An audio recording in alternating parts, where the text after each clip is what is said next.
Good evening mga ka-guys, good evening mga kasari. Ayan po, alas 7:30 pa po guys ng gabi, pero ang lakas ng ulan.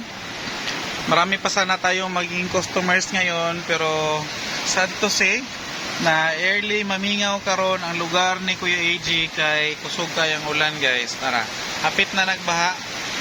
Actually ang among area is dili bahaanan, pero among kaning karsada dire is pag apaw ng kanal mahimo gid siyang murag sapa guys. So wala pa siya ni apaw ang kanal, okay pa. Pero maya guys, pag apaw ng kanal magiging ilog yang kalsada namin.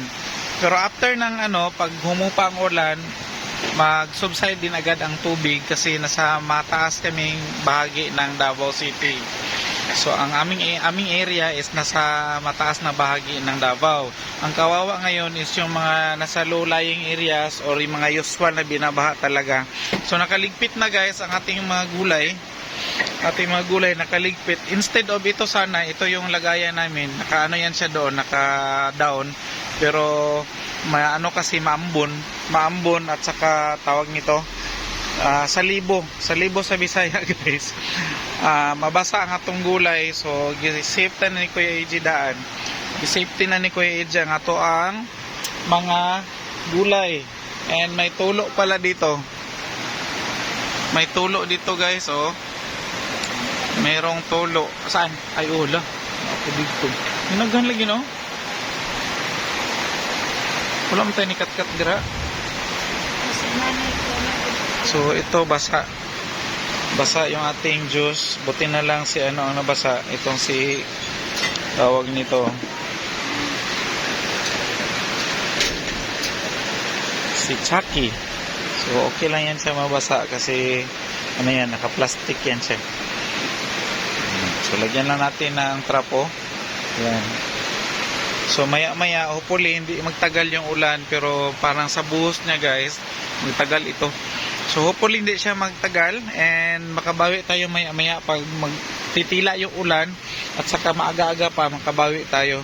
Marami pa sana ngayon mamili ng lulutuin nila guys sa hapunan. At saka yung iba bibili ng soft drinks, bibili ng beer, bibili ng alak. Pero pag ganitong umuulan, bihira na lang or pagkailangan lang talaga saka sila lalabas ang ating mga customers. Pero kung wala na so nag-start ang ulan. Pag start guys, almost na siya 30 minutes na nakapag-start ang ulan. Isa pa yung nagiging customer ni Kuya AG. So isa pa, nakabili siya ng 82 pesos ang mabayaran niya. So yun nga lang, pag ganito kasing umuulan, wala talaga guys, hindi talaga tayo makakutan nito. So ang magiging nito, magiging pampalubag loob ni Kuya AG is kinabukasan na naman. So bawi na naman tayo bukas.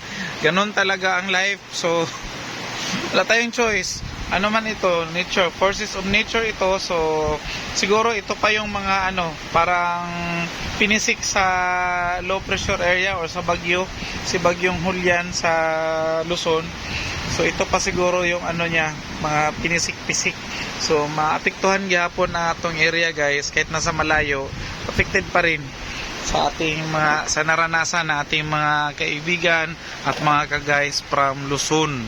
Ayan, mas kawawa sila doon guys dahil halos buwan-buwan binibisita sila ng mga ganitong panahon. So maswerte na tayo dito sa Davao.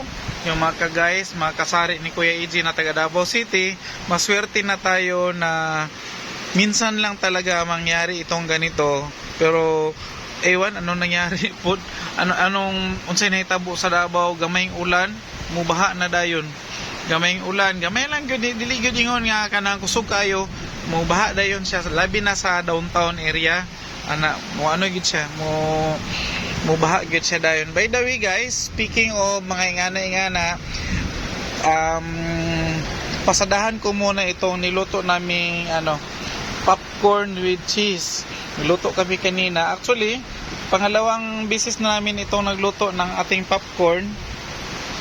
Nung una kasi, parang ano lang yun, kakainin lang sana namin. So sa dami na naluto ni Mami Iya, hindi namin naubos or marami talaga. So yung iba, nirepack ni Kuya AJ. Ayan, nirepack ko siya. Ito, 3 pesos lang ito. So next time siguro, gawin ko itong 5 pesos. Nagdagan na natin konti na medyo ano siya, marami-rami. Para hindi rin tayo lugi sa plastic cellophane. So, kinagigiliwan ito na ating mga kabataan. Actually, marami ito kanina. Siguro mga sobra 10. Sobra 10 balot ito. So, nabenta na yung iba. 5 na lang kabalot ang naiwan. So, 5 balot na lang naiwan. May additional pagkakitaan si Kuya AJ. So, nag-umpisa lang siya sa pangkonsumo lang namin. Kakainin or pang snacks lang sana namin. Pero ito na siya. Nagiging business na naman ni Kuya AJ itong ating popcorn with cheese. Additional yan siya guys. Kasama dito sa ating mga crochet. Sa mga crochet ni Shane na until now mabinta pa rin at iba't ibang kulay, iba't ibang design ang kanyang mga ginawa. And too much for those. Too much ta siguro guys dahil kumukulog at kumikidlat. Baka so stop na muna si Kuya AJ hanggang dito na lang, and salamat po sa lahat ng mga tumatangkilik until now sa YouTube channel ni Kuya AJ, and lalong-lalo na sa ating Facebook page. Road to 20k na po tayo guys. Thank you mga ka-guys ni Kuya AJ at mga kasari.